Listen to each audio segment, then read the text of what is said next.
So you must always have your mind thinking forwardly. That's why the scripture's saying what it's saying. Read it again, Captain. Where there is no vision, if you don't have the vision to think beyond where you are, the people perish. You will perish. You understand? So we must continue to move forward.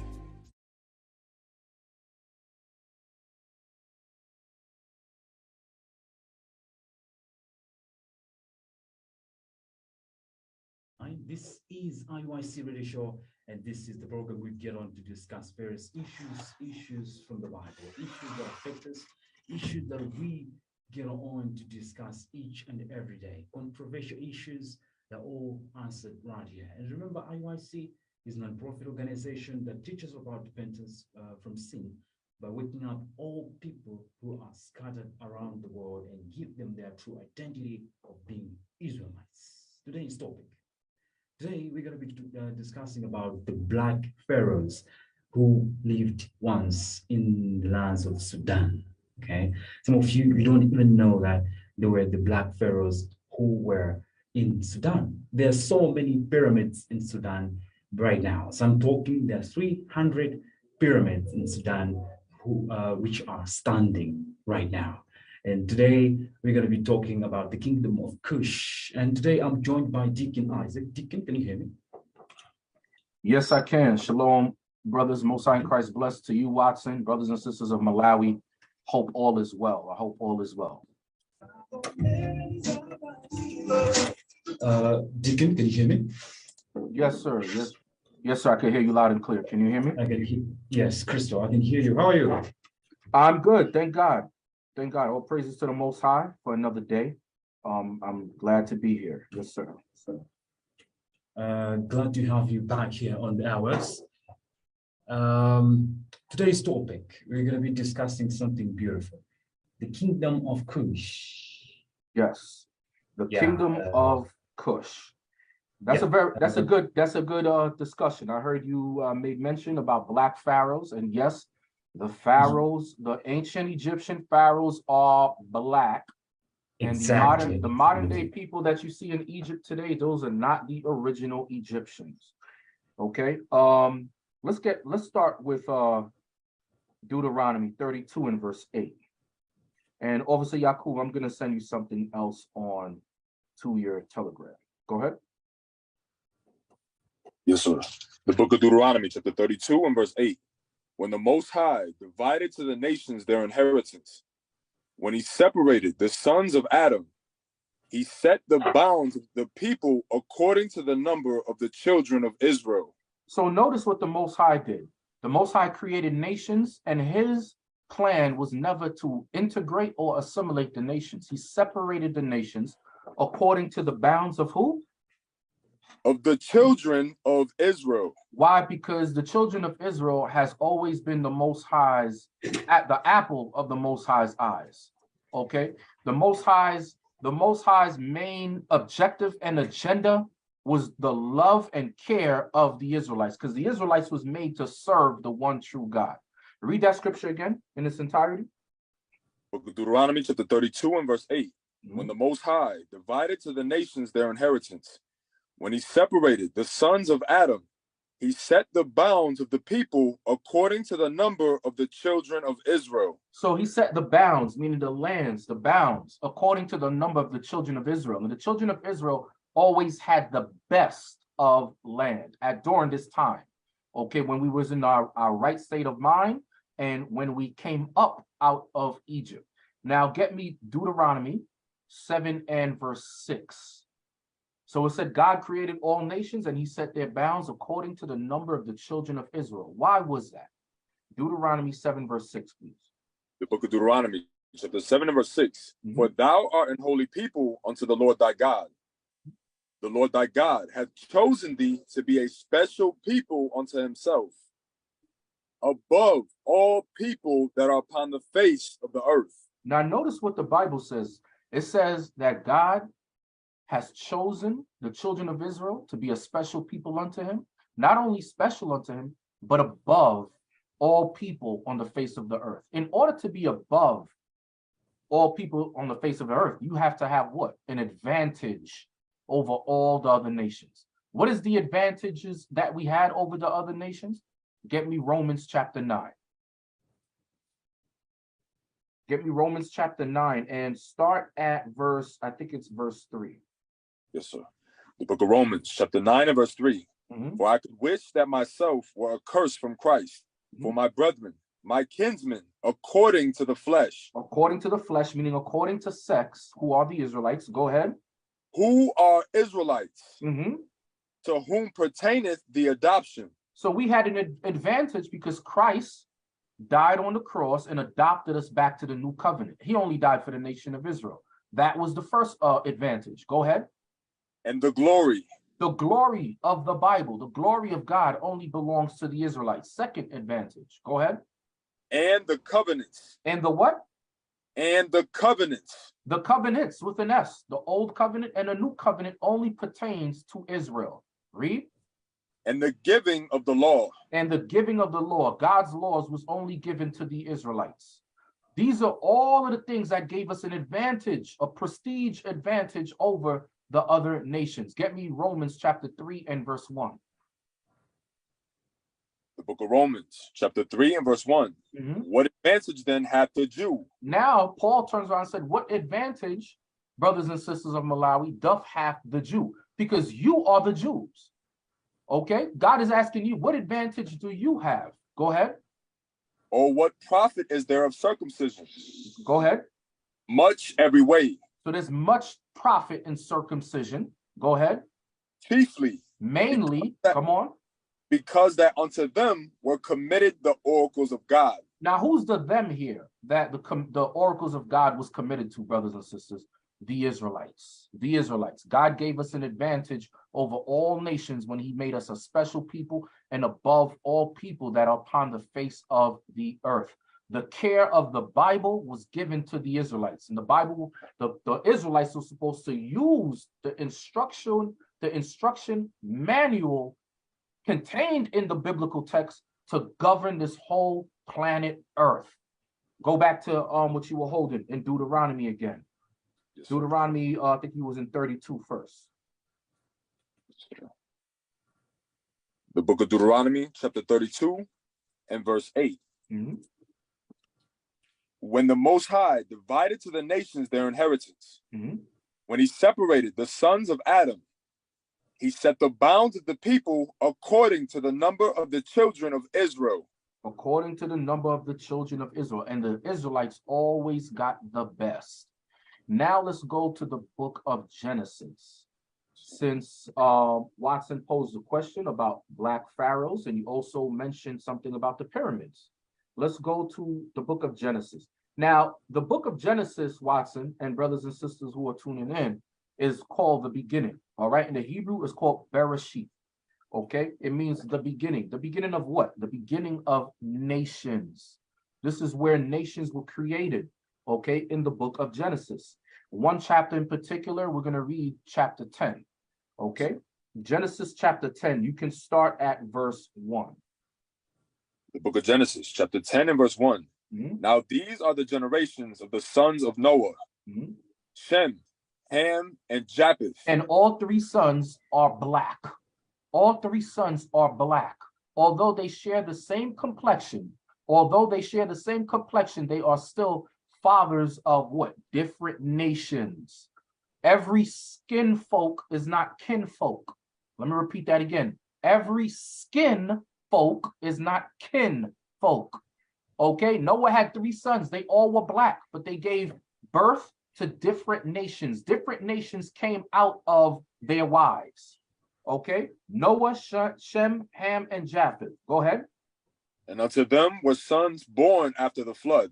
And sons were born to them after the flood. Jump down, since we're on the topic of Cush. Okay, jump down to verse 6. Verse 6. And the sons of Ham, Cush, and Mizraim, and Phut, and Canaan.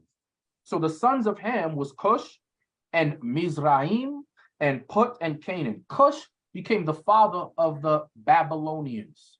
Okay, also were the ancient Hamitic Ethiopians.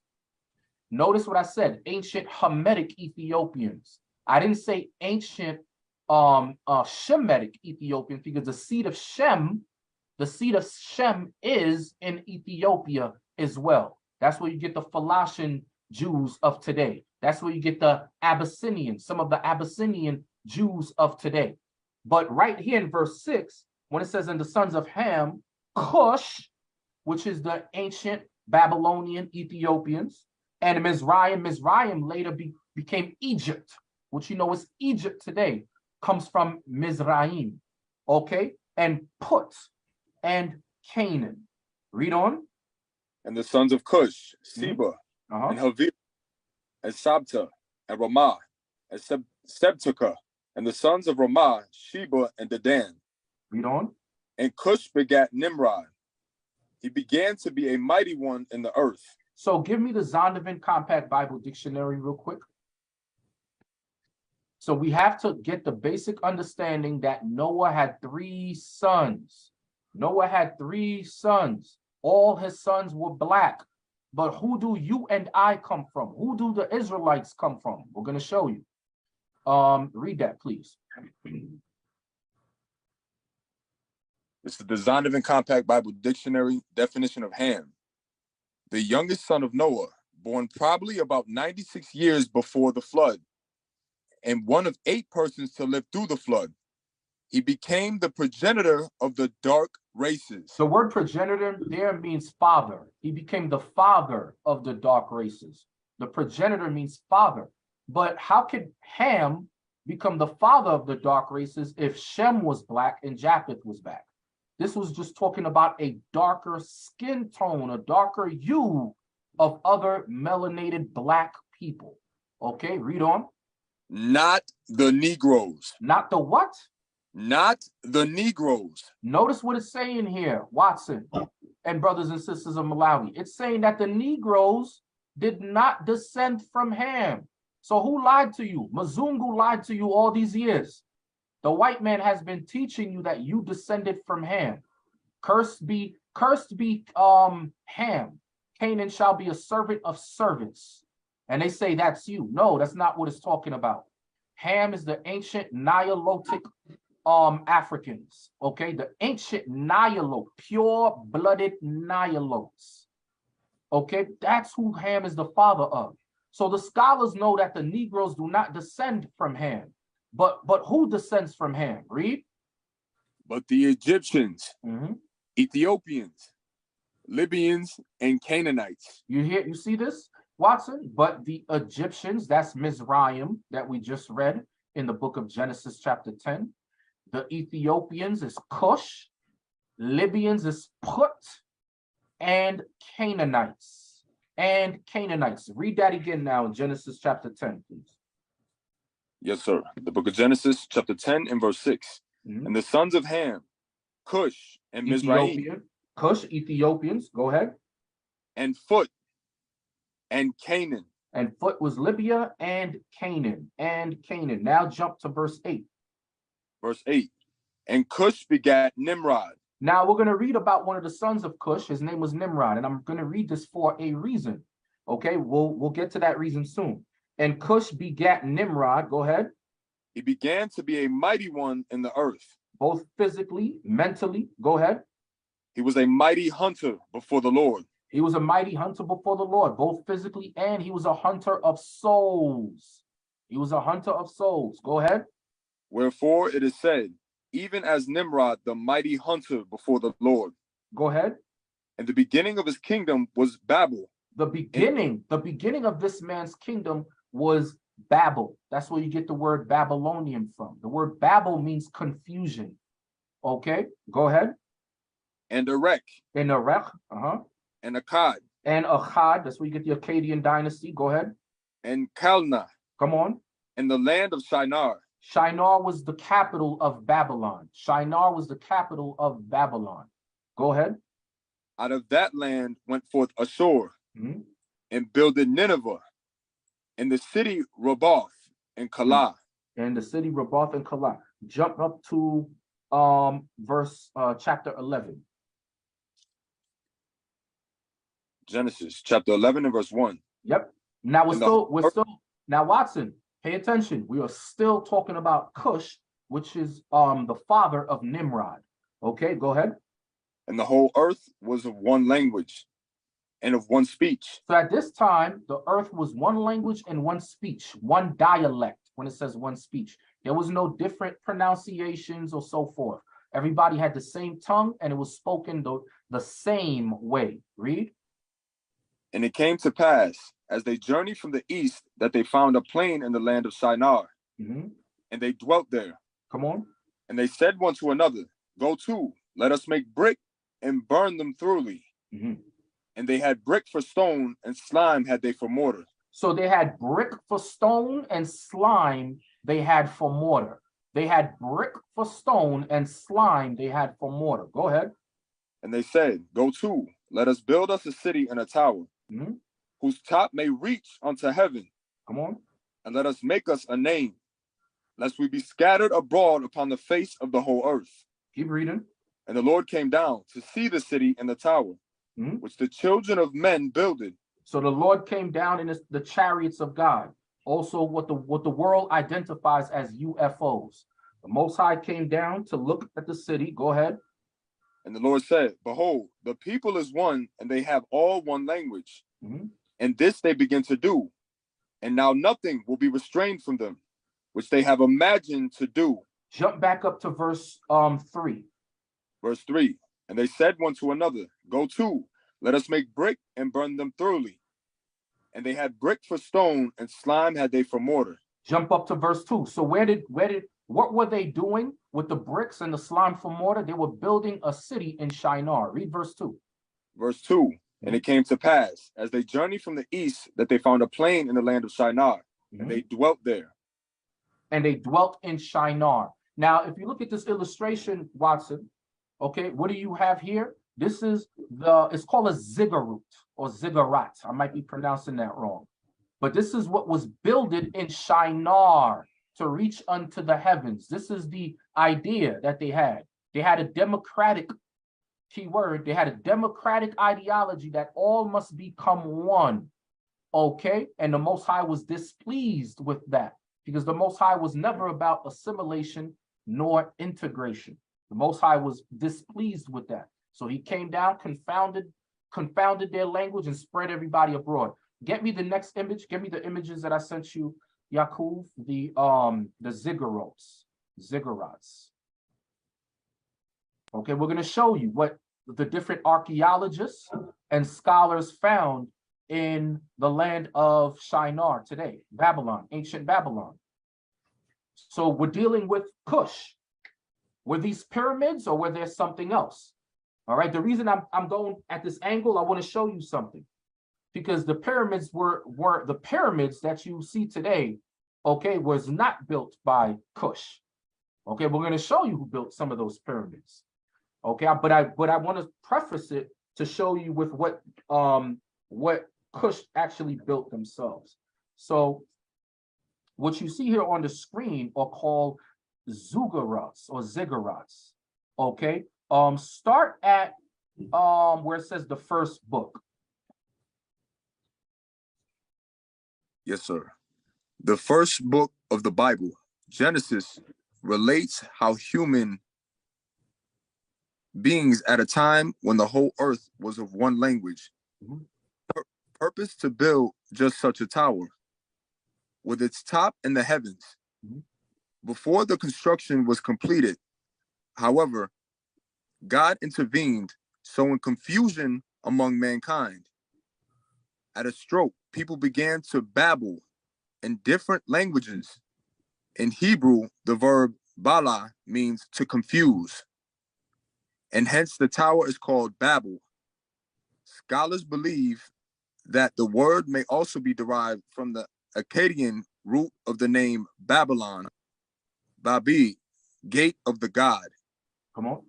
The ziggurats of Mesopotamia were built of mud, brick, and mortar. So hold on, wait. The ziggurats of Mesopotamia were built of what? Built of mud, brick, and mortar made of bitumen. Read that scripture again. Genesis 11 and verse 3. 11 and verse 3. And they said one to another, go to, let us make brick and burn them thoroughly. And they had brick for stone, and slime had they for mortar. So the ziggurats of Mesopotamia were built of mud, brick, and mortar made of bitumen. The biblical description echoes this process closely. And they said to one another, come, let us make bricks and burn them thoroughly. And they had brick for stone and bitumen for mortar. Okay, so what are we reading? We're reading about the first archaeological build of the ancient Cushites, which was made to not only for idolatry, to worship their gods, but to defy the one true God of heaven. Okay, under the guise of coming all together, which God was totally disapproved of. Okay, on the second page, start reading right here where it says this. I'm not sure if you can see my cursor. Where it says this, there we go. Right. Yes, sir. This, the Bible tells us, occurred in the land of Shinar, a term elsewhere used to denote Babylon. The remains of the ziggurat at Babylon are less impressive than those at Ur. So you had Ur of the Chaldees. Go ahead. Because the baked bricks used for the Babylon tower have long been removed for use elsewhere. The site today is little more than a water and reed filled hole in the ground. Go back to the previous page. There's another page that goes with this. Okay, let's read the ziggurats of Summer. Yes, sir. The ziggurats of Summer. Most of the leading cities of southern Mesopotamia built such step towers. The Babylonian and Assyrian word for them was zigguratu, temple tower. So these temple towers were made to worship other gods. Okay, go ahead. From which we get the term ziggurat. The one at Ur was constructed by Ur-Nammu, king of Ur from 2112 to 2095 BCE. Read on. 80 feet tall. 80 feet tall, Watson. 80 feet tall. Come on. The ziggurat was built on 3 levels, each accessible via stairways, and topped by a shrine dedicated to Nana, the moon god. Nana, the moon god. Go to the next page so they see it, so don't think I'm making this up. Go to that previous page you was at. Nope, the previous page you was at. Not this. Thank you. Right there. The moon god, okay, was dedicated to the moon god Nana. The moon god Nana, okay? And it says the ziggurat was created inside an elaborate enclosure that included temple facilities, a treasury, and residences for the priestly caste. Who were these priestly caste worshiping? They were worshiping other gods. That's what God was displeased with them. So this was the first archaeological build of ancient Kush. Ancient Kush, okay? The ancient Babylonian, Watson, okay? Now, let's move on up. Move to the book of Exodus, please. Now, let's deal with Exodus chapter 1. Okay, and I want you to start at verse 8. No, verse 6. Verse 6. So what's going on in the book of Exodus right now? Watson, when you read about the books of Exodus, it was the exodus or the exiting of the children of Israel from the land of Egypt as slaves, and they were going to the land of Canaan that God promised our forefathers, Abraham, Isaac, and Jacob. Okay, let's read about it. Come on. The book of Exodus, chapter 1 and verse 6. And Joseph died, and all his brethren, and all that generation. So Joseph was second to Pharaoh in Egypt. Joseph became so powerful in Egypt that the Egyptian pharaohs at that time and people had compassion on the children of Israel because of Joseph's fame. Okay, read on. But now he died. He died. Many generations passed, and this is what happened. Read.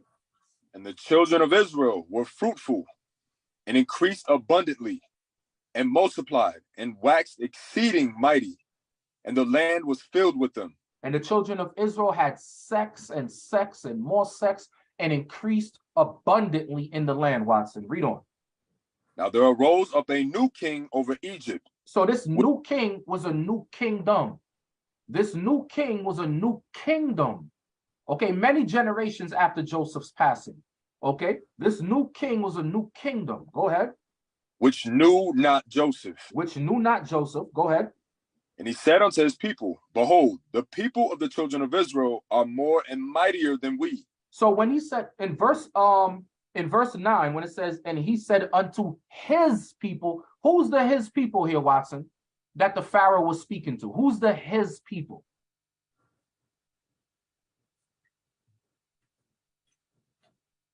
Pardon? Can you? Who's the his people that the Pharaoh was speaking to? It says, and he said unto his people, behold, the people of the children of Israel are more and mightier than we. Who's the his people that Pharaoh was talking to here?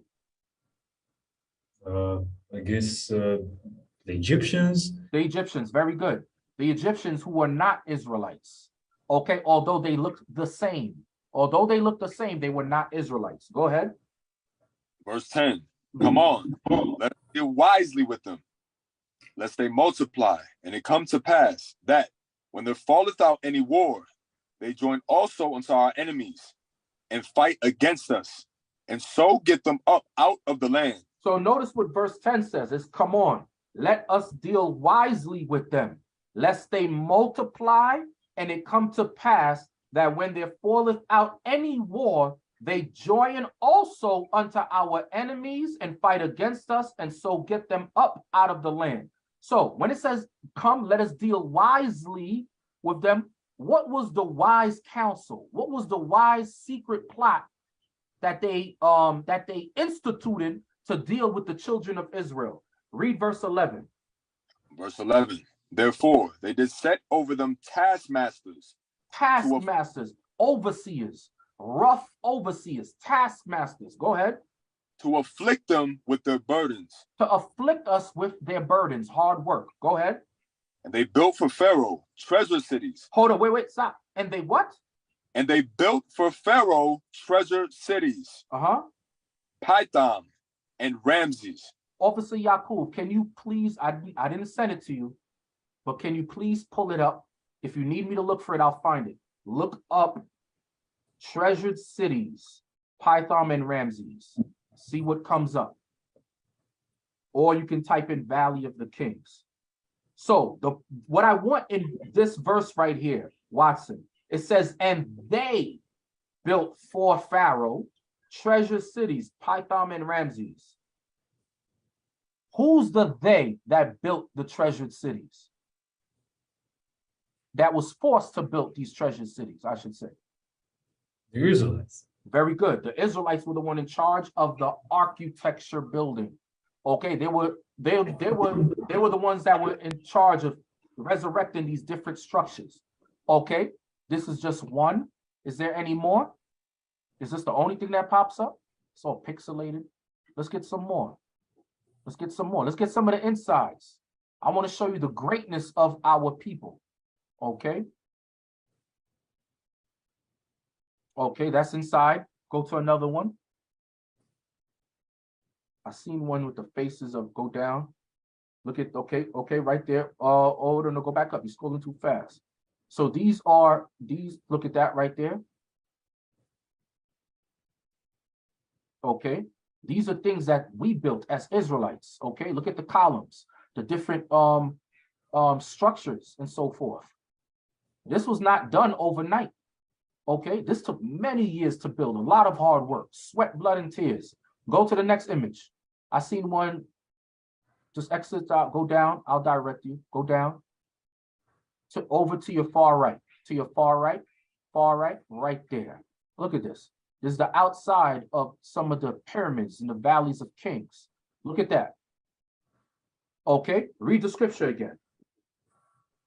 The book of Exodus, chapter 1 and verse 11. Therefore, they did set over them taskmasters to afflict them with their burdens. And they built for Pharaoh treasure cities, Pithom and Ramses. Read on. But the more they afflicted them, the more they multiplied and grew. So the more they gave us hell, Watson, The more hell we caught, the more we reproduced. The more we went home, laid down, and had sex and produced more children. Okay, same thing we do today. All right, they're trying to destroy us, but we multiplying by the millions. And they're like, how the hell can we get rid of these people? That's why they're instituting different methods of birth control. The most latest form of birth control is what? LGBTQ. 2 men can't have babies, 2 women can have. That's why they're trying to push that nonsense on Africa, mainly the Bantu speaking countries. They're trying to push that LGBTQ madness over there in Africa.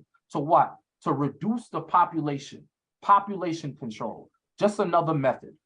Okay, read. And they were grieved because of the children of Israel. Come on. And the Egyptians made the children of Israel to serve with rigor. Read on. And they made their lives bitter with hard bondage. Come on. In mortar. Hold up. In mortar. In mortar and in what? And in brick. And in brick. In mortar and in brick. Remember, we read these same words in Genesis chapter 11 when it came to the ancient Cushites building their ziggurats. Okay, now we're reading it here in the book of Exodus when it pertaineth to the Israelites working hard. They used mortar and brick to build what? Treasured cities of Pithom and Ramses, where you find the Valley of Kings, where you find pyramids all over the place. Okay, so who built these pyramids? The Israelites. We are the ones that built the pyramids. Okay, read on. And in all manner of service in the field. Come on. All their service, wherein they made them serve, was with rigor. All the service they made them serve was with rigor. Give me the picture. Give me the next illustration that I sent you, please. Please, give me the next illustration.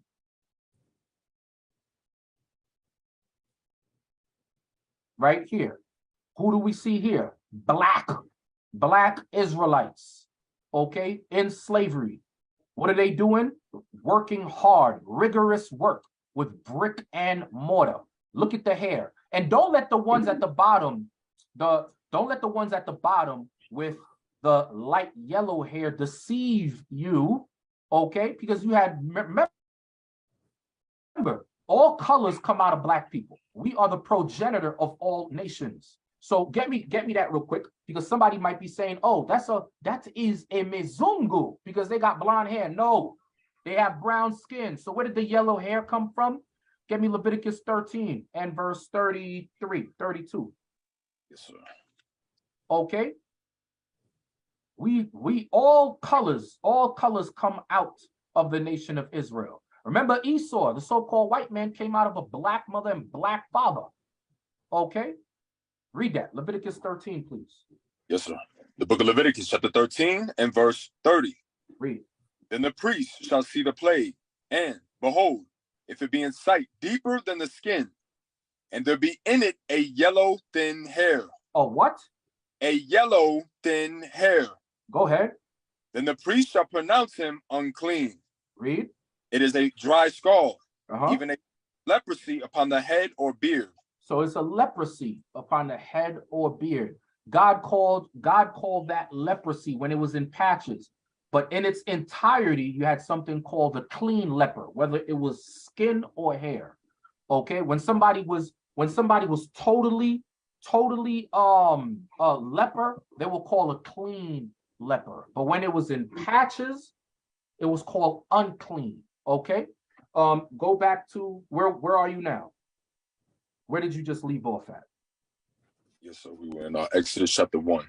Okay, so we made the point how the Israelites used that same brick and mortar that you read about in Genesis chapter 11 with the ancient Cushites. Okay, so how do we know that outside of the book of Exodus, what other proofs do we have that the Israelites, we built the pyramids? Get me First Maccabees. First Maccabees 13 and verse 28. And you could start at verse 25. Yes, sir. The book of First Maccabees, chapter 13 and verse 25. So these are Israelites that we're about to read about, Watson. Israelites. In the book of Maccabees, it's our people fighting against the Greeks, okay? The white people. Okay, read. Then sent Simon and took the bones of Jonathan his brother and buried them in Modin, the city of his fathers. Come on. And all Israel made great lamentation for him and bewailed him many days. Come on. Simon also built a monument upon the sepulchre of his father and his brethren. Stop. It said Simon also built a monument, Watson. Simon also built a monument upon the sepulchre of his father and his brethren. Remember back in Egypt, when the pharaohs had us built the pyramids, a lot of their bodies, a lot of the bodies of the pharaohs are found inside of the pyramids. Why? Because it was a monument for them. Okay, when it came to the afterlife or a place of burial, they would be buried along with the Israelites. They would be buried with their slaves, because the ideology was that in the afterlife, the pharaohs would have their slaves still with them in the next life. So the same way how you have cemeteries, like I'm not sure if they have mausoleums in Malawi, something called a mausoleum. When you go to the cemetery, it's like it looks like a little building or something, like a little house. And they open it and they put the casket in there. There's no difference from the pyramids. The pyramids were monuments that were built to house the bodies of the pharaohs and their slaves. So this same Simon, what did he do? What did he build? Read it.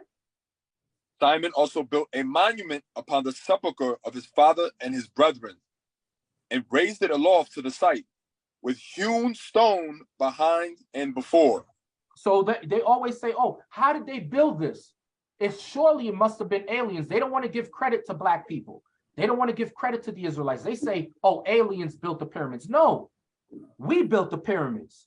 Okay, and it says with hewn stone behind and before. Before we proceed, get me Baruch chapter 3, verse 36. Because where did we get this knowledge from? Where did we get this knowledge from? They want to talk about the aliens built, make it seem like it's some extraterrestrial powers that built the pyramids. No.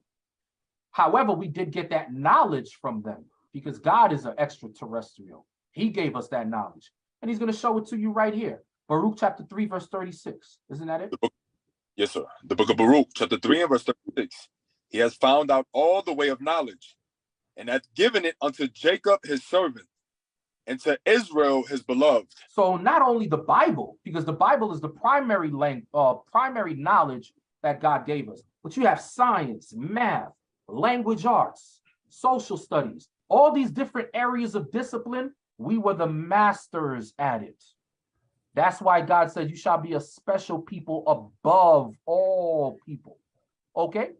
In modern day society, you give us a fair shake and you don't put obstacles in our way. Guess what? We'll outrun everybody. We will outrun everybody. And I'm not talking about a physical run. I'm talking about mentally in all areas of discipline. God said he found all the ways of knowledge and gave it unto the children of Israel. That's how we knew how to build those pyramids. Okay, go back to First Maccabees, because Simon is letting you know, he's giving you a guide onto how he was able to build these pyramids. How did he set up the stones? Read verse 27 again. Yes, sir. The book of First Maccabees, chapter 13 and verse 27. Also built a monument upon the sepulchre of his father and his brethren, and raised it aloft to the site, with hewn stone behind and before. So that was the instructional guide. That was the instructions. Take the stone, hewn stone behind and before. That's how he was able to build the pyramids. Read on.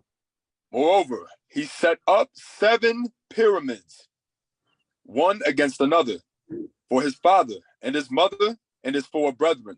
Come on. And in these he made cunning devices. Stop. And in these he made cunning devices inside of these pyramids. Are you familiar with a show called Indiana Jones? Have you ever heard of a show called Indiana Jones? I've heard of it. Okay, so in a lot of these movies that Mzungu put out, whenever they deal with pyramids, they always show like different trap doors. Oh, if you step on this, something's gonna pop out of the wall. Those are all cunning devices that our forefathers had, okay, around these pyramids. Read it again. And in these he made cunning devices, Come on. about the which he set great pillars. So he had great pillars. We just showed you some of those pillars, Watson, in the illustrations we just showed you in the Valley of Kings. Okay, we showed you great pillars. Great pillars. Go ahead. And upon the pillars he made all their armor for a perpetual memory. Come on. And by the armor ships carved, that they might be seen of all that sail on the sea. This is some beautiful stuff right here. That they might, these pyramids were so big that on the sea, on the way to the land, you could see it. Okay, from the sea. These are things that our forefathers built. Why? Because all the ways of knowledge was given unto the children of Israel. Now, get me Isaiah 11 and 11, please.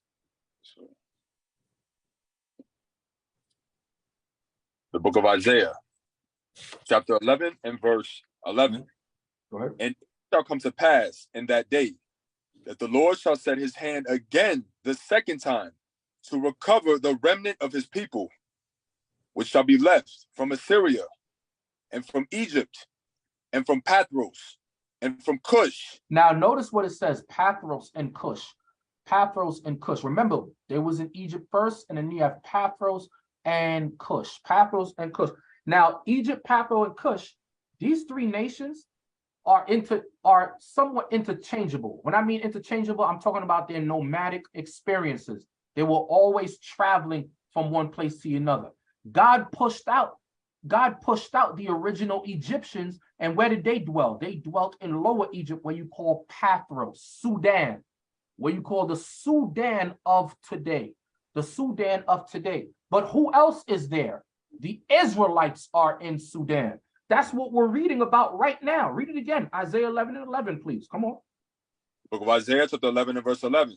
And it shall come to pass in that day that the Lord shall set his hand again the second time to recover the remnant of his people, which shall be left from Assyria and from Egypt. Come on. And from Pathros. Sudan, and, go ahead. And from Cush. And from Elam. And from Shinar. Come on. And from Hamath. And from the islands of the sea. And from the islands of the sea. So the ancient Egyptians was pushed out of Egypt. Hundreds and thousands of years later, you had the Islam, the Islam or Arabic takeover of Egypt. Okay, you had the Mamluk dynasty, and then shortly before that, I believe you had what's called the Ottoman Turks, the Ottoman Empire takeover. Okay, so the people that you see in Egypt today, Watson, those are not the biblical Egyptians. Okay, and even prior to that, you had Ptolemy. You had the Ptolemaic dynasty, which was a white man who took over Egypt, who was trying to rule over Egypt. Now, you made mention about the pyramids. After we left Egypt, there was no more pyramids being built because the Israelites are the ones that built those pyramids. But when we migrated deeper south into Africa and we ended up in places like Sudan, guess what we left there? We built some of those pyramids as well, too. Let's get that. Let's pull that up. Let's pull that up. Come on. Thank you. All right, let's read this. Yes, sir. Nubian pyramids were built by the rulers of the ancient Kushite kingdoms. The area of the Nile Valley known as Nubia, which lies within the north of present-day Sudan, was the site of 3 Kushite kingdoms during antiquity. So let's look at this right here. Let's examine some of this. Scroll down. Okay, what you see here? Pyramids. Oh, wait, let's show some of the pictures. Go down. Different reigns. Look at this right here. Look at that. Beautiful. Pyramids in Sudan. So how come the Arabs are not building pyramids today? How come they're not resurrecting or establishing new pyramids today in Egypt? Because they weren't the ones who built the former ones of antiquity. Okay, go down. This is all you see throughout Nubia. Okay, go down. Is there more? Look at this. Beautiful. Okay. Look at this. Beautiful stuff right here. Okay. Now go to the next article, the one in Mesoamerica. Now you got to ask yourself, because somebody might say, well, how do we know it's not the ancient Babylonians that built that? Because we already showed you that the ancient Babylonians, they built something called the ziggurats. We are the ones that built pyramids in Egypt. We built the pyramids in Sudan, and also the 10 lost tribes of Israel, who are our brothers. Guess what they built on this side of the America? The same pyramids you find in Egypt and Sudan, you can find pyramids over here on this side of the world. How did pyramids get to Brazil, Peru, Mexico? Because guess what? The 10 lost tribes, which are the northern kingdom of Israel, came over on this side. Let's read this. Read this right here. Yes, sir. Mesoamerican pyramids form a prominent part of ancient Mesoamerican architecture. Although similar in some ways to Egyptian pyramids, these New World structures have flat tops, many with temples on the top. So the reason they have flat tops on the top was because this is where the northern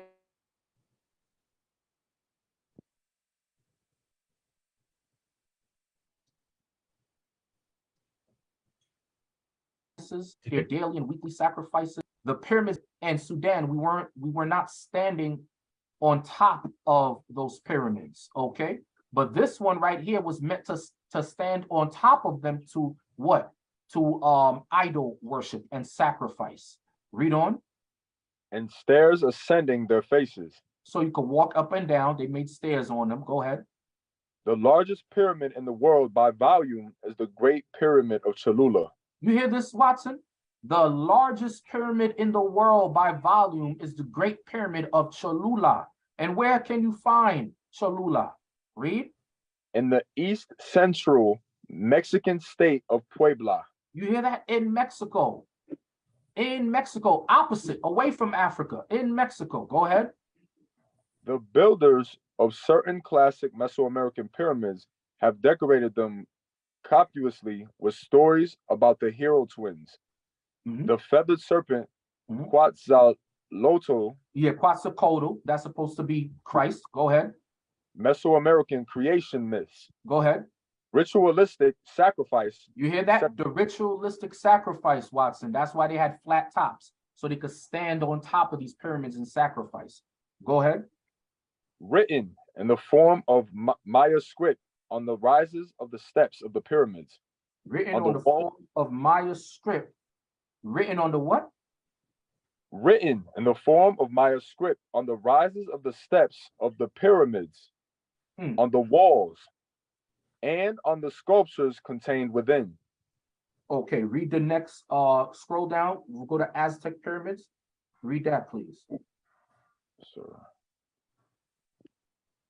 The Aztecs dominated central Mexico in the 14th, 15th, and 16th centuries. Their capital was Tenochtitlan on the shore of the lake Texcoco, the site of modern-day Mexico City.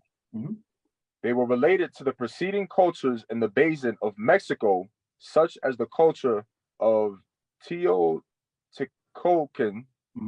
whose building style they adopted and adapted. Go down to Maya pyramids. So you have the Aztec pyramids. Now you have the Maya pyramids, Watson. We're reading about pyramids in the Americas.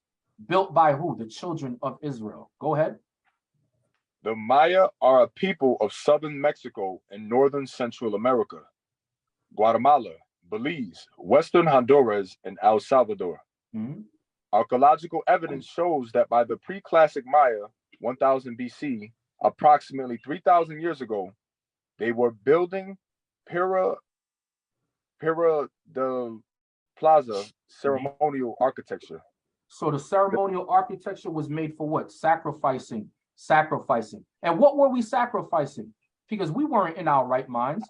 We were sacrificing flesh. We were sacrificing humans. That's what we were doing on this side of the world. Okay, get me Hosea 8, verse 13.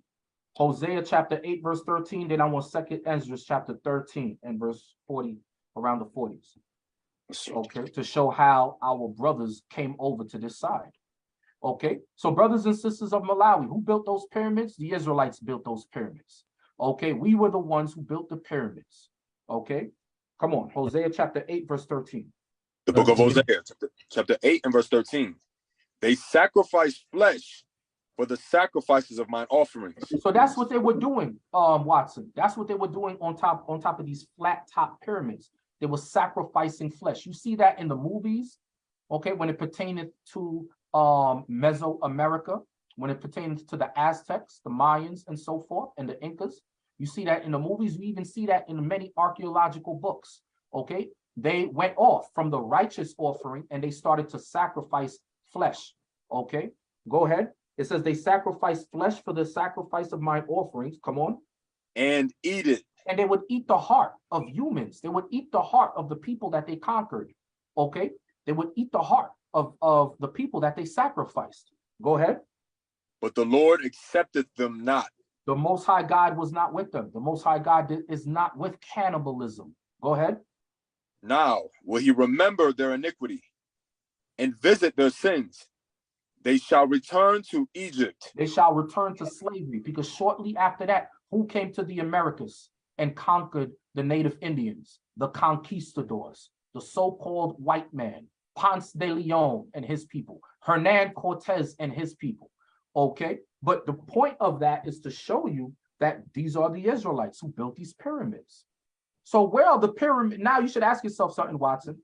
Where are the pyramids right now being built in Egypt by the Arabs? None. Where are the pyramids in Poland, Russia, where the so-called Jews come from? Why aren't there any pyramids over there?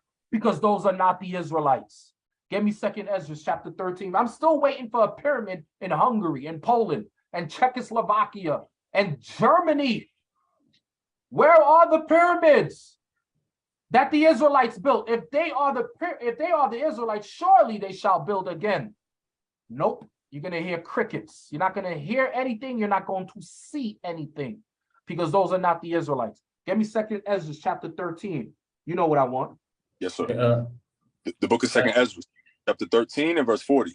Come on. Those are the 10 tribes which were carried away prisoners out of their own land in the time of Hosea the king. Come on. Whom Salmanassar the king of Assyria led away captive. Come on. And he carried them over the waters, and so came they into another land. Come on. But they took this counsel among themselves, that they would leave the multitude of the heathen and go forth into a further country where never mankind dwelt. Where is the further country that the 10 tribes of Israel would take it upon themselves to go, where never mankind dwelt? The Americas, also known as Osiris. Okay, read. That they might there keep their statues, which they never kept in their own land. Read. You're going to read down to 45. Come on. Yes, sir. And they entered into Euphrates by the narrow passages of the river. For the Most High then shewed signs for them, and held still the flood till they were passed over. For through that country there was a great way to go, namely of 1.5 years.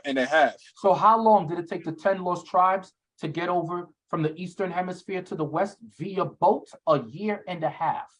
It took them to get to the Americas. Okay, that's why you see pyramids all the way from Brazil to Mexico. Those are the Israelites. God has given you the geographical navigation route, and he's also given you the time that it took for us to get here. It says, for through that country there was a great way to go, namely 1.5 years. Read on. And the same region is called Osiris. The same region is called what? Osiris. It's called Osiris. God called this place Osiris. That's what he called it. Okay. So who built the pyramids, brothers and sisters? The Israelites. All right. You can visit us at www.israelunite.org. That's www.israelunite.org. We also have a IUIC Facebook page at IUIC Malawi. That's IUIC Malawi. You can also email us at iuic.malawi@israelunite.org. That's iuic.malawi@israelunite.org. All right, Deacon, maybe before you leave, I had a question. Maybe someone out there would be asking the very same question to say, why is that all this history about the Black Pharaohs being hidden right now in the history books in Africa? Well, The reason being is the so-called white man, you call him as Mzungu, the Bible refers to him as Esau. His job is to keep our people asleep. Not only our people, as in the nation of Israel and our greatness, but all greatness of dark nations. Okay? The Hamitic people, the ancient Nilotic people of Africa built many great things as well too, but you don't really read about their history. Okay? So it's a war on all melanated people, but the most extreme war is on the children of Israel. That's why our history is hidden from us. So you have to read these books. You have to do your diligent research. What you're going to find out is our people are very cavalier about the Bible. Our people are very cavalier about the history of their forefathers. Okay, we have to do this research and find out who we are. Give me Job 8:8, last scripture, to help answer that question. Job 8:8. The book of Job. So we have to show more of an interest into our history of who we are, into the history of our forefathers, the patriarchs, Abraham, Isaac, and Jacob. Watch this. Listen to this. The book of Job, chapter 8 and verse 8. For inquire, I pray thee, of the former age, and prepare thyself to the search of their fathers. We have to prepare ourselves to the search of our fathers. Mzungu's not just going to come knock on your door and say, hey, you are the Israelites. Hey, you built this. Hey, you did that. No, their job is to keep sub-Saharan Africa at an all-time low. Not just in resources, but in education, in all aspects of education. So we have to do our due diligence and prepare our hearts and minds for the search of our forefathers.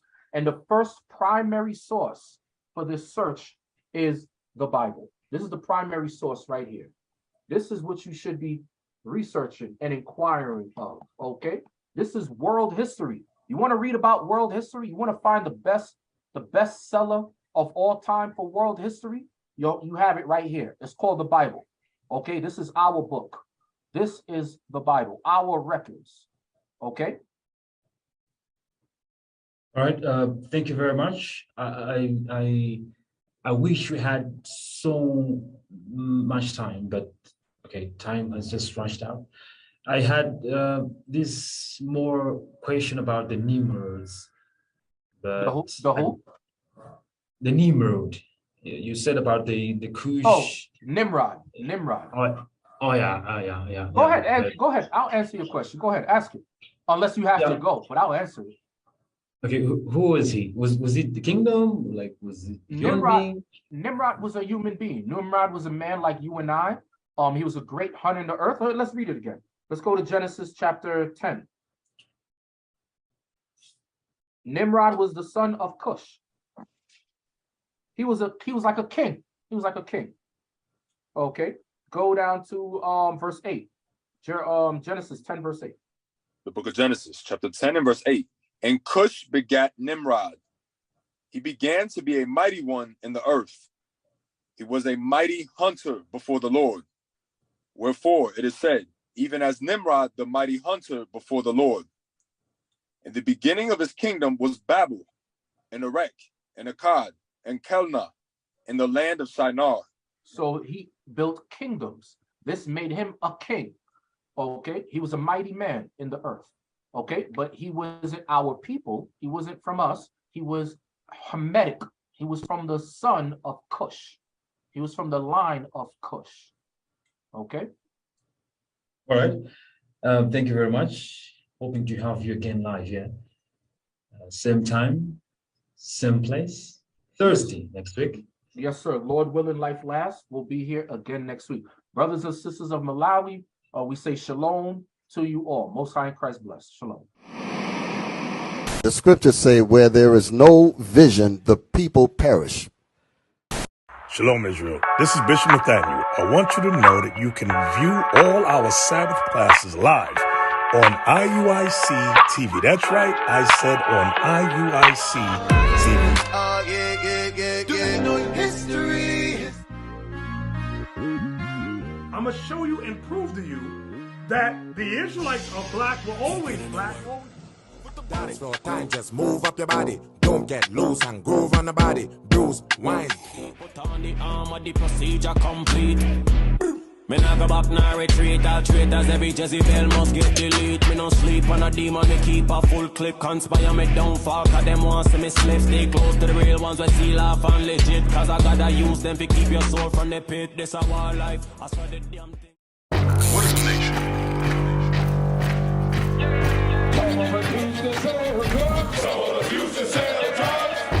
Nation is men leading by example.